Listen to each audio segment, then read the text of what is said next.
Sementara itu, Satuan Peralatan Kodam Iskandar Muda melaksanakan demonstrasi kendaraan penyemprotan disinfektan atau disinfektan mobile di depan gedung Balai Teku Umar Makodam Iskandar Muda. Keramaian dan perkumpulan massa yang tidak mendesak. Kegiatan demonstrasi diawali dengan paparan spesifikasi kendaraan dan alat peralatan yang dirangkai menjadi penyemprot disinfektan. Kemudian narator menjelaskan teknis operasional disinfektan mobil, dilanjutkan dengan demonstrasi penyemprotan cairan disinfektan di sekitar halaman Balai Teku Umar Kodam Iskandar Muda.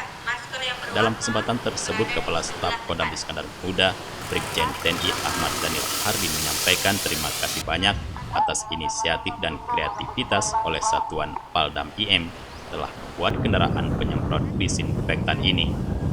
Penyemprotan ini merupakan untuk mendukung kegiatan antisipasi wabah virus corona COVID-19 di Banda Aceh maupun di daerah-daerah di wilayah Kodam Iskandar Muda dengan menggunakan kendaraan dan peralatan yang telah dirangkai oleh Paldam IM menjadi penyemprot disinfektan.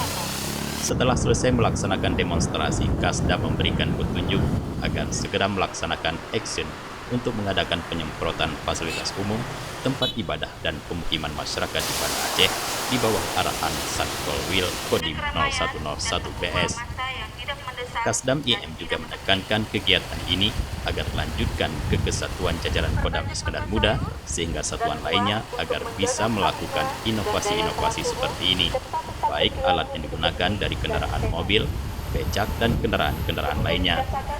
Kegiatan turut dihadiri Dirdam, Kapok Sahli, para asisten, Kabalak, dan para PA ahli serta organik Kodam Iskandar Muda.